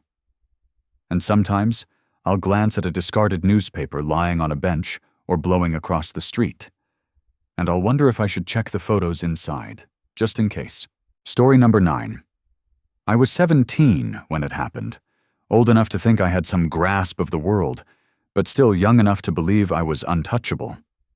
That night, I learned otherwise. I played violin in the city square every Saturday. Cebu wasn't exactly crawling with tourists in '91, but the locals appreciated music. It gave me a strange sort of peace. The crowd, the brief applause, the sound of strings under my fingers. I always stood in the same spot near the fountain, and after my last piece, I would bow, pack up, and walk the 10 blocks home. That Saturday was no different, at least at first. I played my usual set, Bach, then a bit of Romanian folk music, and closed with my favorite, a slow piece I'd written myself. The crowd was kind. A few coins clinked into the case, and when I finally lowered the bow, I smiled politely, as always, and bent down to pack. That's when I noticed the paper. It was a small piece, cleanly folded and wedged neatly between the velvet lining and the edge of my violin. My first instinct was to think someone had left a tip with a note, maybe a compliment or request. But when I unfolded it, my fingers paused. Don't stop playing. No signature, no name. Just that. I stared at it for a few seconds, waiting for my brain to catch up. It was odd, sure, but not threatening. I even laughed quietly, assuming it was just an eccentric listener, or maybe someone from the conservatory trying to be encouraging. I slid the note into my coat pocket and didn't think much of it. The walk home was quiet. It always was. Cebu at night had a kind of sleepy calmness, and I never felt unsafe, not even as a young girl walking alone. But as I passed the bakery on Strada Turnului, I had a weird feeling, that itchy sense between your shoulder blades, like someone's watching. I glanced back, but the street was empty except for a stray dog sniffing at a trash bin. I picked up my pace. The next morning I woke up groggy. My mother had already left for work, and my younger brother was still sleeping. I dragged myself out of bed, still half in a dream, and shuffled to the kitchen for tea. That's when I noticed my pillow. There, in the exact place where my head had rested, was the same message. Not written, but stitched into the fabric. Black thread, almost too neat to be done by hand. Don't stop playing. My chest tightened. It wasn't the message. It was the way it appeared. Sewn into something so personal, so intimate. Someone had been in my room. Someone had come that close while I was sleeping. I didn't scream. I didn't even panic. Instead, I stood there frozen, the mug of tea burning my palm as it sat untouched in my hand. Eventually, I pulled the pillowcase off and took it straight to my mother. She didn't believe me, or rather, she believed the stitching was there but chalked it up to some prank, maybe even one of my schoolmates. I didn't have many friends, but she insisted. Maybe it was just a classmate trying to be clever. I knew better. That afternoon, I skipped the square. I stayed inside, pretending to study, but my mind was spinning. I kept replaying the previous day in my head. Had I seen someone strange in the crowd? Did anyone linger longer than usual? By Monday, I convinced myself I was overreacting. The note could have been some strange encouragement. And the pillow, maybe my brother messing with me. He swore up and down it wasn't him, but I needed a reason to believe it wasn't serious. I resumed playing the next Saturday, though I was a little more paranoid. I watched the crowd closely. There was nothing unusual. An older couple nodded appreciatively, a child clapped too loudly, and a man with a mustache leaned on a cane. Normal people. Normal day. Until I got home. This time there was no note in the case, no stitching, just silence. I began to wonder if it was over. Maybe it really had been a one-time thing. Maybe I'd scared off whoever was behind it. Days passed. Nothing strange. I went to school, helped my mother with chores, practiced my violin in the evenings like usual. Then, a week later, my brother came into my room, holding something. "Did you drop this?" he asked. He was holding a photograph, black and white, printed on thick paper. I took it from him, heart racing before I even turned it over. It was a photo of me, playing in the square, not from Saturday, but from 2 weeks prior. The angle was odd, not like someone in the crowd. It was taken from behind, from a distance, like the photographer had been hiding. I asked him where he found it. "In the mailbox," he shrugged. No envelope, no name, just the photo. I didn't sleep that night. The next morning I went to the police. I showed them the photo and told them about the note and the stitching. The officer on duty listened with mild interest but offered nothing useful. "If anything happens again, let us know," he said, scribbling something meaningless in his notepad. I left feeling worse than when I arrived. That Saturday, I didn't perform. I stayed inside, curtain drawn, violin untouched. I thought about quitting entirely. Maybe whoever it was would lose interest if I stopped. But Sunday night, I found another note. This time slipped under the door. Same handwriting. "Why did you stop?" I didn't show anyone. I didn't know what to say anymore. I felt trapped. If I played, I was inviting it. If I stopped, I was provoking it. I felt like a puppet in someone else's game. And the worst part was, I had no idea who was holding the strings. Monday morning, I skipped school. I took my violin to a friend's house across town and asked to practice there. She didn't ask questions, and I didn't offer any. I played with the windows open, trying to hear if anyone was outside. I didn't. When I returned home, everything looked normal, until I went into my room. On my bed sat a gift box, wrapped neatly, tied with a black ribbon. I didn't touch it. I called my mother in, and she opened it. Inside was a violin string, cut in half. Alongside it was a new note. "Don't make me silence you." That night we left the apartment and stayed with an aunt. My mother called the police again. This time they took it more seriously. An officer came to check the flat. No signs of forced entry, no prints, nothing. I stopped performing altogether. For a month, there were no more notes, no photos, nothing, until I received the package. No return address. Inside was a cassette tape, just a blank tape, no markings. I borrowed a player from school and sat alone in the music room, pressing play with trembling hands. It was a recording. Of me. Practicing. Not in public, in my bedroom. You could hear the sound of my bed creaking as I sat down. You could hear the faint squeak of my chair. The recording went on for minutes, capturing my tuning, the scraping of the bow, and worst of all, the voice. At the end of the tape, there was a whisper. "Keep playing, or I'll come closer." I don't remember leaving the school. I just remember running, my heart in my throat, my legs numb. I ran all the way to the police station and slammed the tape on the desk. They finally listened. What followed was a flurry of activity.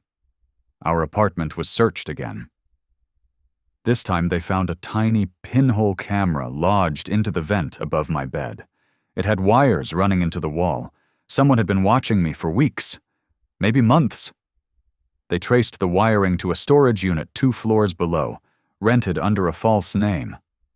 Inside, they found dozens of photos. Of me in the square, of me at school, notes, recordings, even pieces of my discarded sheet music. My entire life catalogued like some sort of twisted obsession. The man was eventually caught, a neighbor from the building across the street. Quiet, polite, lived alone. He worked nights and apparently spent his days watching me. He'd installed the camera while we were out, and snuck in regularly using a stolen copy of our building key. The stitching on the pillow? He admitted to doing it while I was asleep, said he liked watching me breathe. He said the music spoke to him, that when I played, he felt less alone, that I belonged to the melody. He was committed to a psychiatric facility. They told me I was safe now, that he was gone, and it was over. But I never went back to that square. I still play sometimes, but never in public, never with the windows open. And every time I put bow to string, I wonder if someone, somewhere, is still listening. Because even now, years later, every so often, I still find a note. Just 3 words. Don't stop playing. Story number 10. When I was a boy, I believed in miracles. Not the kind that came with fireworks and choirs, but the quiet ones, a candle that wouldn't blow out, a rosary found just when I needed it. I was 14 in 1983, an altar boy at Santa Maria dei Miracoli in Florence. My mother had insisted. She said it would teach me humility. It taught me silence. I never told anyone what happened that summer. Not my parents, not the bishop, not even Father Antonio. I tried, but they made sure I stayed quiet. I'm not a boy anymore. I've carried this for decades, but now that it's finally been brought to light, I need to tell it myself. The truth doesn't weigh as heavily once it's shared. The first time I heard them, I thought it was my imagination. Whispers, soft and strained, like prayers pushed through clenched teeth. I was alone in the cathedral, kneeling in front of the altar, refilling the holy water when I heard the Latin. Salva me, Domine. Save me, Lord. The voice came from behind me. I turned. No one. Only statues. Saints carved in the marble and stone, draped in robes, hands frozen in benediction or suffering. I froze, listening. Another voice followed, more urgent. Libera nos a malo. Deliver us from evil. My throat tightened. I backed away. The voices stopped. Later that night, I lay in bed thinking about them. I knew those words. We said them during Mass. I didn't sleep. The next day, I arrived early for morning duty and stood in front of St. Cassian, the one who always seemed to watch me. He held a quill in one hand and a book in the other. I stared at him for what felt like hours. Nothing. No voice, no whisper. I started to walk away when I heard it again, but quieter this time. A rasp. Filius, non dormis. Son, don't sleep. I dropped the brass basin I was carrying, and it clanged across the floor. I ran. I didn't stop until I reached the sacristy, where Father Antonio was folding vestments. He looked at me, startled, and asked what was wrong. I lied, said I tripped. He believed me. I think he wanted to believe me. Over the next week, the whispers grew stronger. They came from different statues, St. Lucy, St. Sebastian, St. Agnes. Each voice different, but all begging, all trapped in some unseen agony. Sometimes they wept, sometimes they screamed. The worst was St. Bartholomew. He didn't whisper, he howled. The first time I collapsed to my knees, clutching my ears. When Father Antonio found me, I told him I had a migraine. He gave me aspirin and sent me home early. I knew then that no one could help me. Or maybe they just didn't want to. One evening, I waited until the cathedral was closed. I took the keys from the sacristy. I wasn't supposed to, but by then, rules felt small. I returned to St. Agnes. Her statue always looked softer, sadder, like she understood what was happening to me. I pressed my ear to the stone. Non sum sancta, she whispered. I am not a saint. I stepped back. My hands were shaking. I asked her what she meant, and the response came slowly, like breath through dust. They buried me. I was alive. The world tilted beneath me. I felt cold all over. I asked who buried her. She said, Ecclesia, the church. Over the next few nights, I returned again and again. I brought a notebook and wrote everything down: dates, names, phrases. Some voices faded after one confession. Others repeated the same words, as if locked in a loop. But one thing was consistent. None of them were saints. They had been people, men, women, even children, sacrificed, misnamed, placed inside statues filled with bones and sealed with holy rites. I couldn't breathe when I read what I had written. It made no sense. These statues were relics, yes, but relics were supposed to hold pieces: a bone, a tooth, a fragment of cloth. Not whole bodies, not living bodies. I didn't believe it until I tried to prove it. I chose St. Stephen. His statue was tucked away near a side altar, rarely used. Late at night, I snuck in with a small chisel and hammer I'd taken from my grandfather's tools. I only meant to tap, to test. But when the chisel cracked the edge of the base, the sound it made wasn't stone against stone. It was hollow. I dropped the chisel and pressed my ear to the crack. Nothing.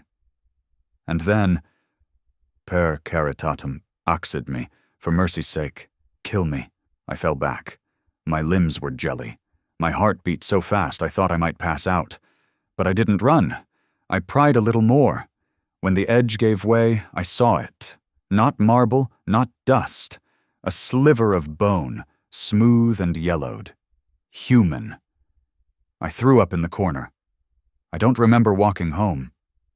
The next morning I told Father Antonio. I didn't tell him everything, just enough. That I thought the statues might hold full skeletons, that they weren't properly buried. I expected confusion or disbelief. He just stared at me. Then, after a long silence, he said, "You must never speak of this again." I protested. He gripped my arm and said something I'll never forget. "The church has many truths, Marco. Some are not for the world." I told him I'd go to the police. He shook his head. "They already know." That night, 2 men came to our apartment. They wore suits and crucifixes. They asked to speak with me alone. My mother refused. They insisted. She refused again. The next day, I was removed from altar duty. No explanation. Just gone. I tried to tell my classmates. They laughed, said I was trying to scare them. One girl told the headmaster, who called my parents. My father slapped me when I wouldn't recant. After that, I kept quiet. But I kept the notebook. I kept listening. I heard less over time. The voices faded. Or maybe they gave up.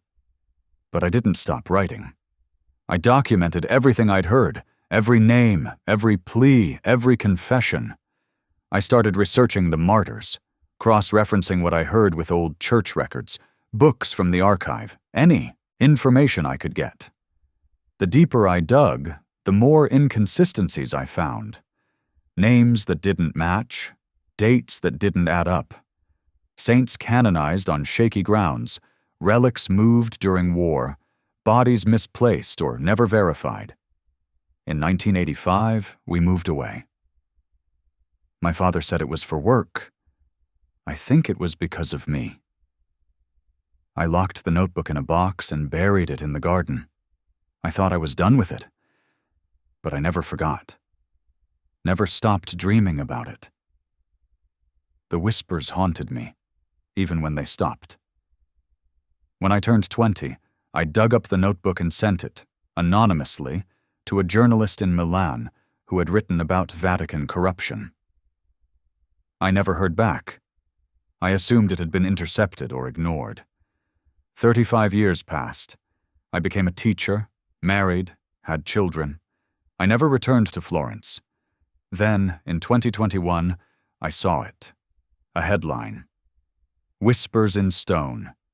Hidden Histories of Florence's Relics. I clicked it with shaking hands. There it was.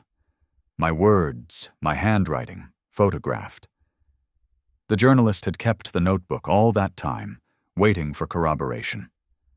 A restoration project had unearthed a statue during renovations. Inside, a full skeleton, improperly preserved, carbon dated to the 15th century. The Vatican refused to comment. But the story spread. Others came forward. Quietly, carefully, former altar boys, sacristans, even a nun. Whispers resurfaced. They never gave me credit. I didn't want it. But I was finally able to breathe. Now I'm old. My hands tremble. But my voice doesn't. If you're reading this, you deserve the truth. Not the polished version handed down through incense and marble, but the one etched into bone and sealed in silence. The church will never admit it. They will canonize liars and silence the suffering to protect the image of holiness. But those statues were never holy. They were tombs. They were prisons. I still believe in miracles, but not the kind that come from heaven. The real miracle is that someone finally listened. Story 11. I wasn't planning to give anyone a ride that night in Hobart. I'd finished my errands earlier than expected, grabbed some takeaway, and was on my way out of the city toward a small hostel I'd booked a few miles up the coast. It was 2008, and I was traveling alone, the kind of backpacker who liked drifting without a strict plan. I remember passing the square where the buskers usually played, and that's when I saw him. Thin, scruffy, maybe 18 or 19, strumming an old guitar that was badly out of tune. He had a half-open case in front of him with just a few coins inside, and the way he was singing made me pause. His voice was raw, not polished, but there was something haunting about it. When I walked past, he looked up and asked if I could give him a lift out of town. He said he needed to get to a small town north of Hobart, where his sister lived. I hesitated. Everything I'd ever been taught about traveling alone screamed at me not to do it, especially not for some kid I didn't know. But he looked harmless, almost fragile. His clothes were ragged, and I noticed a bruise on his arm. Against better judgment, I nodded and told him to hop in. He climbed into the passenger seat, thanked me quietly, and placed a battered notebook on his lap, the kind of book musicians use to jot down chords and lyrics. He kept one hand on it the whole time, almost protectively. I asked his name, but he mumbled something I couldn't catch and changed the subject by asking where I was from. We drove in silence for long stretches, broken up by the occasional question from him about my travels. The way he spoke was odd. His sentences trailed off, like he was distracted. At one point I asked about his music, and he clutched the notebook tighter, saying softly, "It's not just songs." That put me on edge. Something about the way he said it, not defensive but secretive, made me wonder what was in that book. I told myself not to pry. I just needed to drop him off and continue on my way. About 40 minutes later, I stopped at a small roadside rest area to stretch my legs and throw away the food wrappers from dinner. I left the car unlocked, thinking he'd sit quietly while I was gone. But when I returned, the passenger door was open, and he was gone. The notebook was sitting on the seat. I looked around the rest stop, called out once, then twice. Nothing. The place was quiet, no other cars, no footsteps in the gravel. It was like he'd just walked into the trees and disappeared. I felt uneasy. Why would he leave his precious notebook behind if he had simply stepped away? I picked it up and flipped it open. The first few pages were lyrics, scribbles of verses, half-written songs, but a dozen pages in, the tone shifted. There were numbers, long lists of them, written in neat columns. Some pages had drawings of ships and arrows pointing to ports along Tasmania's coast. Others had strange coded messages, sequences of letters. That made no sense at first glance. The more I turned the pages, the less it looked like a songwriter's notebook, and more like something dangerous, something I shouldn't be holding. I put the book back on the seat, suddenly nervous. I waited 15 minutes, thinking he'd return. He never did. I considered leaving the notebook there, but something in me didn't want to. Against my better judgment, I tucked it into my backpack and drove off. That night in the hostel, I couldn't sleep. I kept thinking about him, the bruise on his arm, the strange way he said the book wasn't just songs. I pulled it out again and studied the codes. After a while, I noticed some of the numbers matched coordinates like latitude and longitude. I didn't have much knowledge of navigation, but even with a quick check on the hostel's computer, I realized they pointed to small coastal towns and coves. Some were marked with notes like drop or collect. The next morning, I decided to show the book to a woman I'd met at the hostel, another traveler from Germany who had worked in shipping before. When she looked through it, her face went pale. She told me the notes resembled smuggling routes, possibly drugs or people, maybe both. She said I should get rid of it immediately. I wanted to, but I couldn't shake the feeling that the boy had left it with me for a reason. Maybe he was running from the people connected to it. Maybe he had wanted someone to find it. I told myself I'd hand it to the police the next day. That evening, as I was returning to my car, I noticed a man leaning against the wall near the hostel. He was tall, built like a laborer, and smoking a cigarette. He didn't look at me directly, but as soon as I opened my car door, he flicked the cigarette to the ground and walked off toward the street. My stomach turned. I hadn't seen him before, and yet something about his timing felt deliberate. Driving away, I caught sight of a vehicle in my mirror following me. A white utility van, keeping its distance but never falling away. My hands tightened on the wheel. I told myself I was imagining it, that it was just another driver on the same road. But every turn I made, it made two. I pulled into a petrol station, got out, and pretended to check my tires. The van parked at the far end of the lot. The driver didn't get out. I went inside, bought a bottle of water, and when I came out, the van was gone. Relief washed over me, though it was thin and temporary. That night, I stayed in a cheap motel instead of returning to the hostel. I locked the door, pulled a chair against it, and sat on the bed with the notebook on my lap. I flipped through the pages again, hoping to find some explanation. Near the back, I found something new. Names. Dozens of them, listed under town names and dates. Some were crossed out. Some had ticks beside them. And then, to my shock, I saw one that matched the boy's first name, the one he'd mumbled in the car. It was underlined twice, with the word lost scrawled next to it. My throat went dry. He hadn't just vanished. He had been marked, catalogued, written down like inventory. I hardly slept that night. By morning, I was shaking with the urge to hand the notebook to the police, but a thought gnawed at me. What if they were involved? What if handing it over put me on the same list? I drove aimlessly, my mind torn between fear and responsibility. By midday, the white van returned. I saw it in my mirror again, unmistakable. My heart hammered as I pressed the accelerator, taking random turns through back roads until I lost sight of it. I pulled over, chest tight, palms wet with sweat. That was the moment I realized keeping the notebook was no longer a choice. Whoever these people were, they knew I had it. That night, I drove straight to the Hobart police station. I forced myself through the doors, clutching the notebook so tightly my hands ached.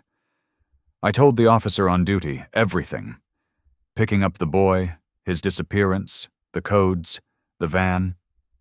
He listened silently, his eyes flicking to the notebook when I set it down on the counter. He excused himself, took the book into a back room, and left me waiting. 15 minutes passed. Then another 15. The longer I sat there, the more dread I felt.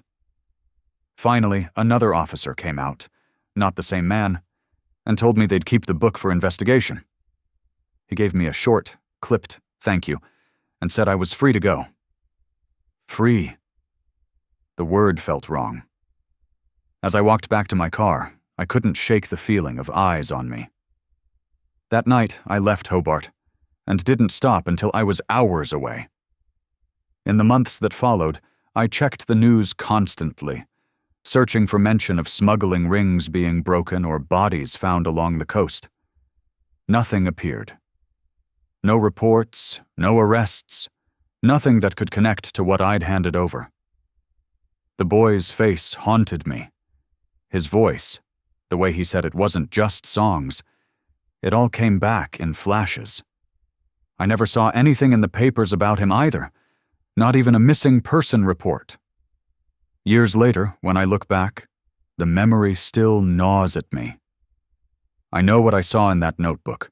I know what was written there, the coordinates, the names, the marks beside them.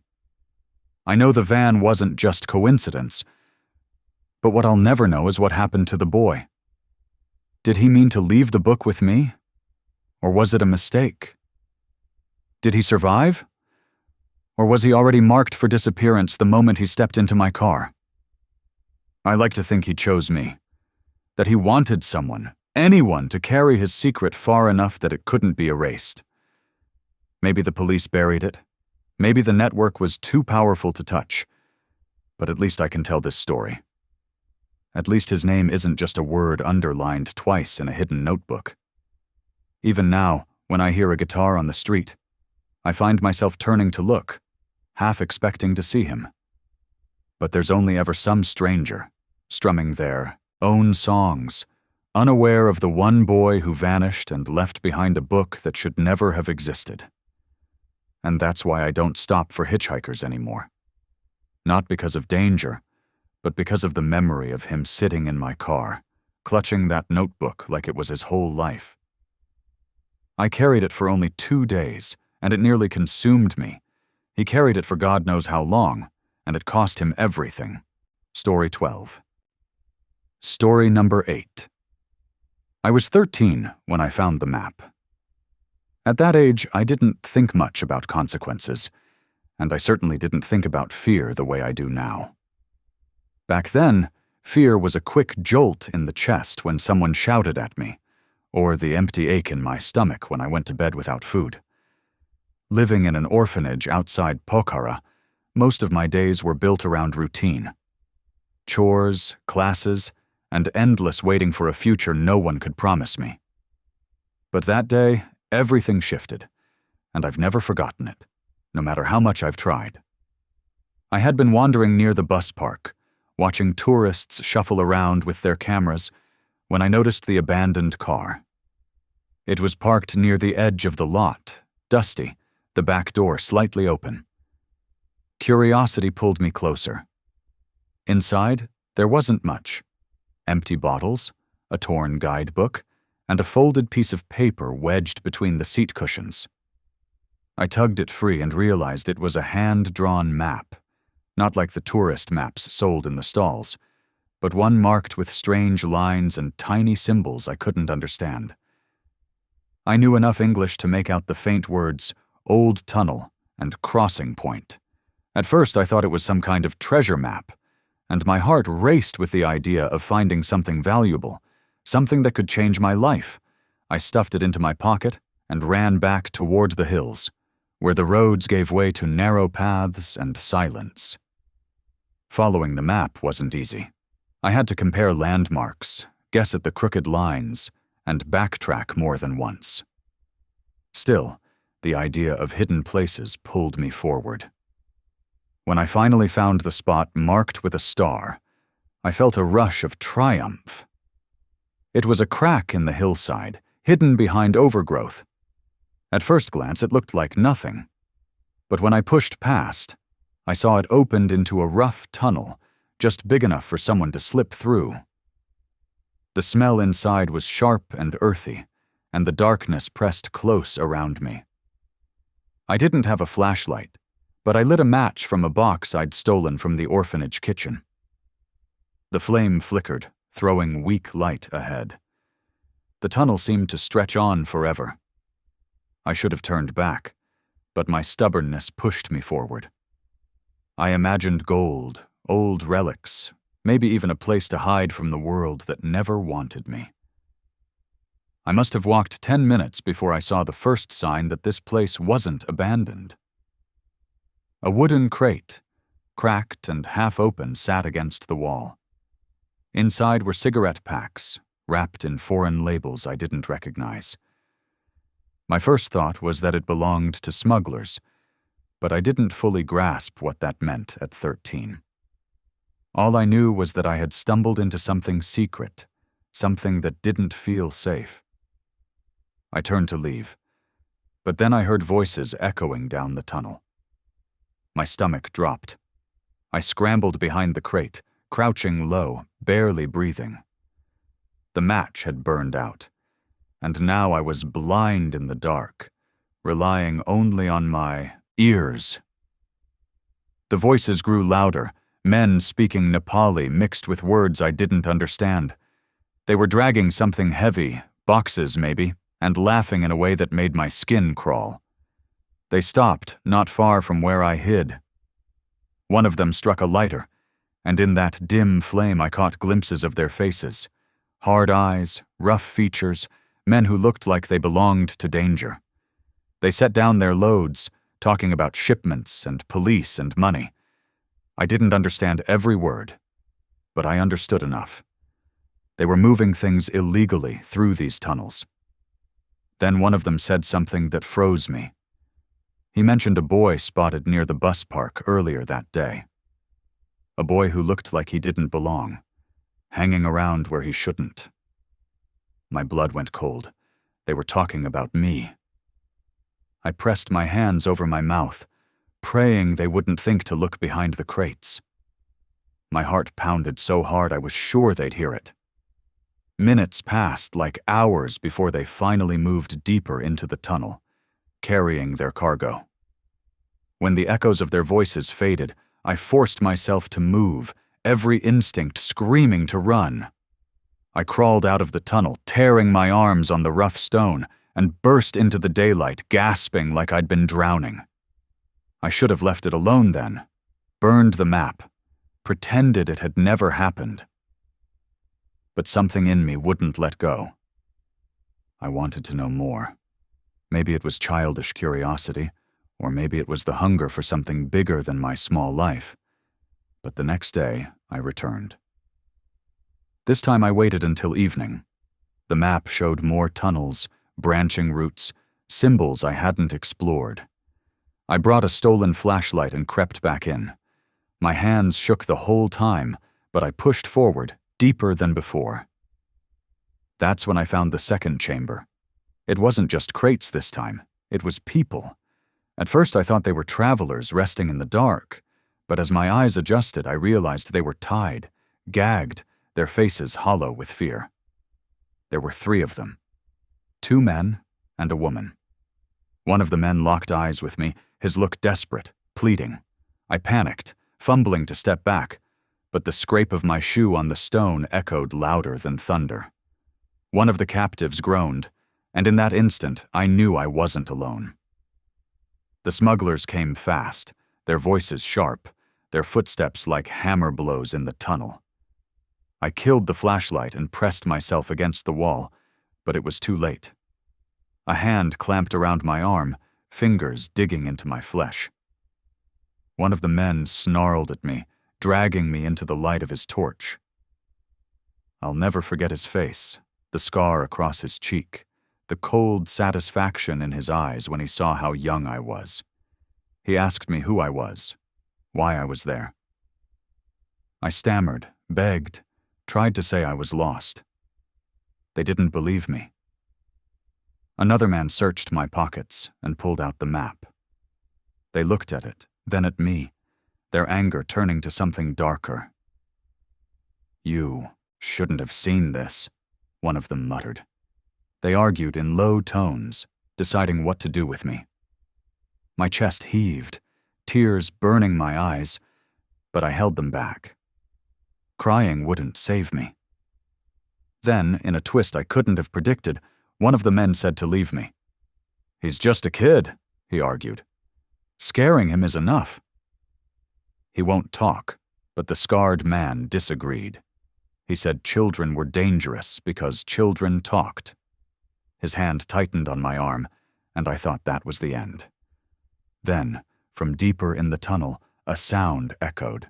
Shouting, whistles, the unmistakable command of police. The smugglers cursed, shoved me aside, and scrambled to hide their evidence. One dragged me by the collar and hissed into my ear, "If you speak, we'll find you."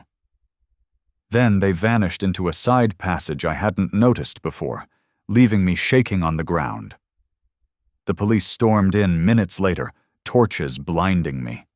They found the crates, the captives, everything. I was pulled out with the rest, coughing, filthy, barely able to speak.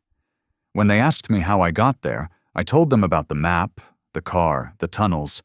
I told them everything. They didn't believe all of it. Some of them thought I was exaggerating, a child inventing drama.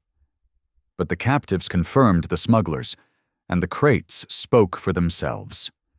The police sealed the tunnels, posted guards, and promised they'd find the men who escaped. For weeks, I lived in fear that they'd come for me, that the scarred man would keep his promise. At night I dreamed of his eyes, that cold certainty. Every sound outside the orphanage made me jump. But time passed, and they never returned. I later learned the tunnels had been used for decades, a network carved out by old traders and later claimed by criminals. Smuggling drugs, weapons, even people. It had all happened under the feet of tourists and children like me. My discovery wasn't the first, and it wasn't the last, but it was the only time I realized how close I had come to disappearing forever. Now, years later, I still think about that day. I think about the captives' faces, about the scarred man's grip on my arm, about the way my life could have ended in the dark. I wonder sometimes why one of them wanted to spare me. Maybe he had a child of his own. Maybe he didn't want my blood on his hands. I'll never know. What I do know is this. Curiosity nearly killed me, and that map wasn't treasure. It was a trap, a window into a world I was never meant to see. And no matter how far I've traveled since, no matter how much older I've grown, part of me is still that boy in the tunnel, clutching a stolen map, praying the dark won't swallow him whole. And that wraps up our journey through 12 Appalachian road trip horror stories. Which one chilled you the most? If you made it all the way, type, "The roads are watching" in the comments, so I know you're one of the fearless travelers. Until next time, drive safe, and remember, some roads were never meant to be traveled.